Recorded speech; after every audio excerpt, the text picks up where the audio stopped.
He had 50 bodyguards, 17 cars, and a father who could have him killed. This is that story.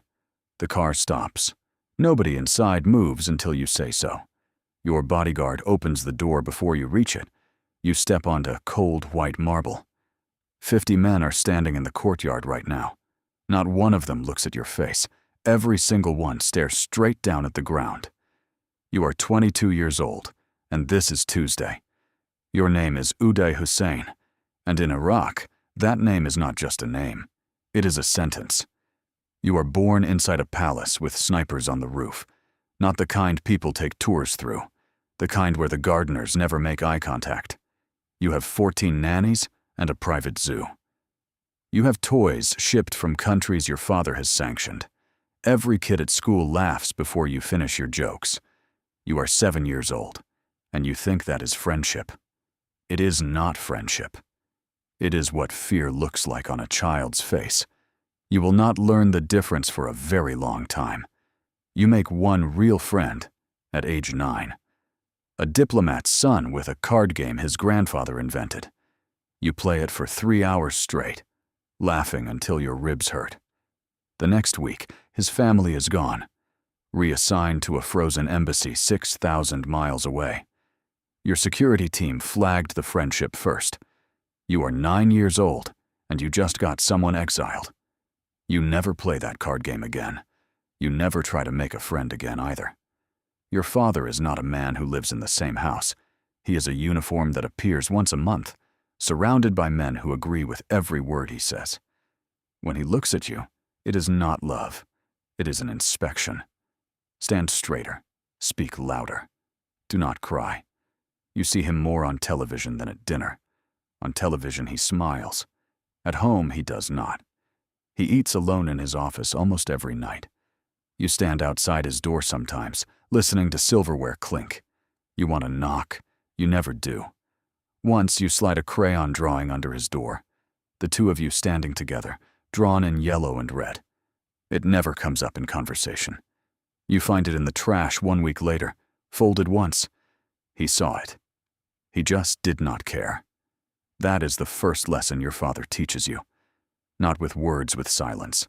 Approval in this family must be earned every single day. And the price is never small. Everything changes the year you turn 14. Your father pulls you out of school without any explanation.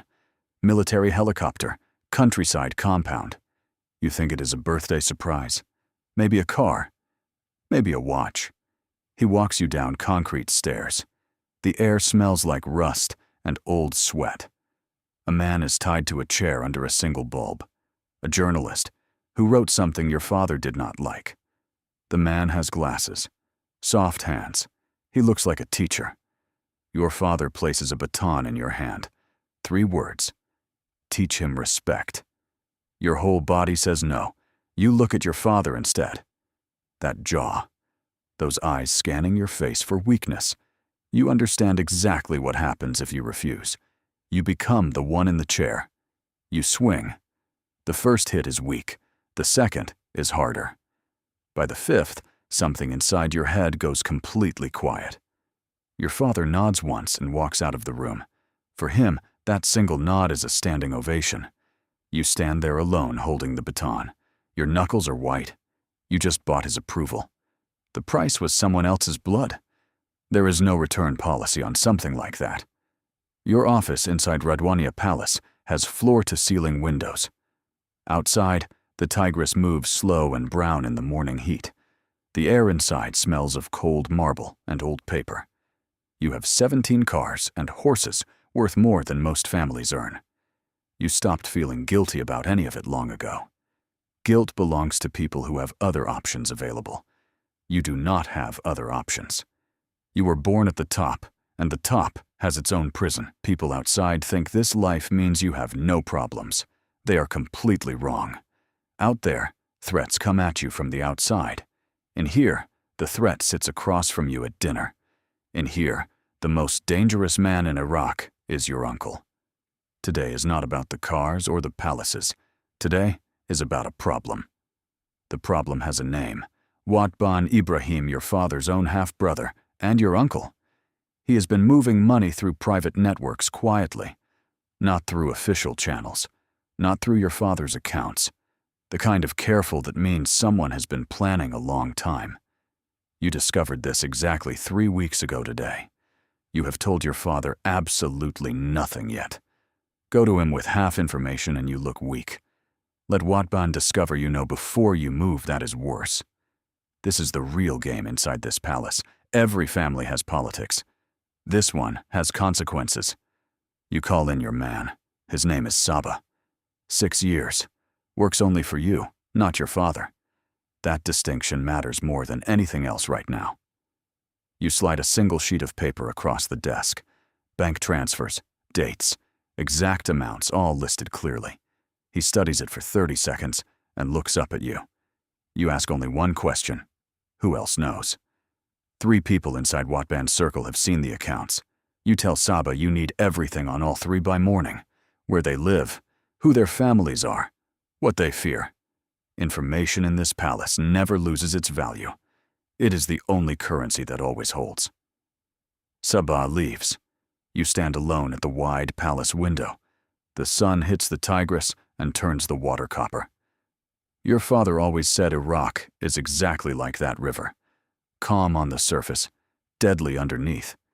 You have spent your whole life reading that hidden current. Your phone rings. It is your father's secretary. Your father wants you in his room at 6 o'clock. Not a request. It was never a request in this family. You say yes. You hang up. You sit with the silence. For one moment you feel the thing that has no name. It lives in the back of your chest like a cold hand. You feel it fully. Then you push it back down hard. You open the next file. This is your actual life. Not the cars, not the palaces, the files, the decisions, the endless calculations. Who is with you right now? Who is waiting for your back? Saba comes back at 2 in the afternoon with more than expected. Watban's closest man has a brother in the oil ministry. Mid-level position, looks like nothing on paper.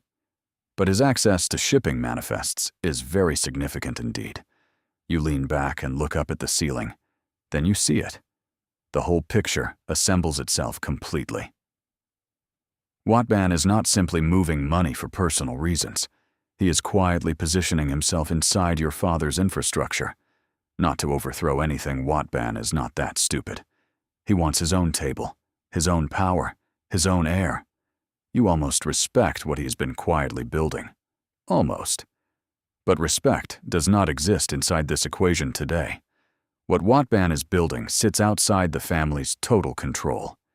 In this family, outside the family's control means one thing. It means a threat. And threats in Iraq do not get managed. They get eliminated, without hesitation, without visible emotion. That is not cruelty. That is the only logic that has ever worked here. You change into a fresh, dark gray suit for the evening meeting. Cool fabric settles against your skin. You check the mirror. Your father always respected presentation. He demanded it from everyone. In the early years, before the palaces, he was always immaculate, always pressed, always composed. Appearance was the first power he controlled. He passed that discipline to you, and you never forgot it. On this one thing, you have never disappointed your father. Not once. You arrive at his private room at exactly 5:58. 2 minutes early, always 2 minutes early. Never on time.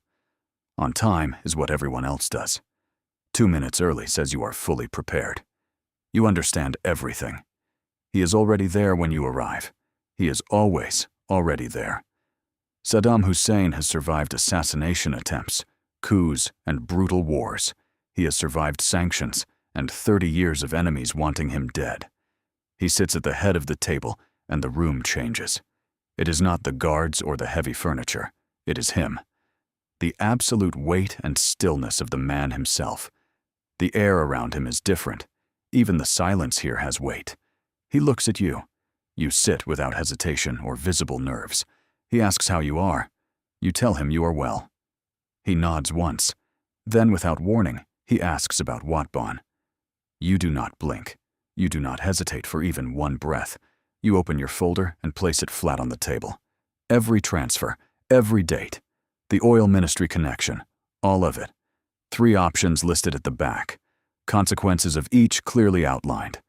The room is completely silent. You can hear the river outside. Your father looks at the folder for a long, measured time. He does not read every page. He does not need to. He scans and processes. His mind works faster than anyone you know. He closes the folder slowly. Then he looks directly at you. Something crosses his face that you have never seen before tonight. Not pride, not warmth. Something harder than both of those. Recognition. He is looking at you and seeing something he fully recognizes. He is seeing the exact thing he spent years carefully building. He picks up his tea and takes one slow, deliberate sip. Then he says exactly 4 words. Nothing more than that. Handle it. Quietly. No specifics. No further instructions. Because he raised you to already know what quietly means. You nod. You stand. You pick up your folder. As you reach the door, he says your name. You stop. You turn. He is not looking at you. He is looking at the river. His voice is flat and certain and carved out of stone. He says Iraq will need someone who fully understands it. Someone who understands the real cost of holding something this large together. He says quietly that he will not be here forever. Then he opens his own file. The conversation ends. You walk out into the long marble corridor. The guards look down. The staff moves out of your path. The palace breathes cold marble and the sound of the river. You have been waiting your entire life to hear something like that. And now that it has been said, you feel nothing like relief.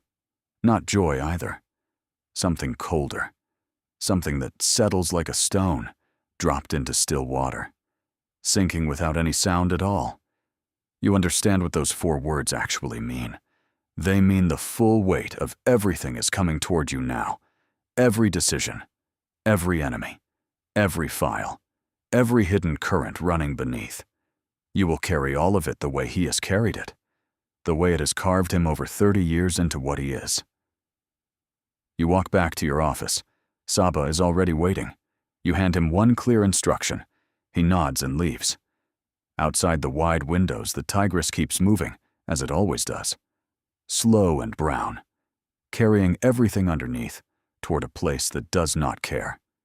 It does not care what name you carry. It does not care whose blood runs in your veins. But your name is Uday. Your blood is Hussein. That is real. The man whose face is on every wall in Iraq looked at you tonight. He looked at you, and he saw himself sitting across that table. And in Iraq, for now, for this exact moment, that is not just enough. That is everything.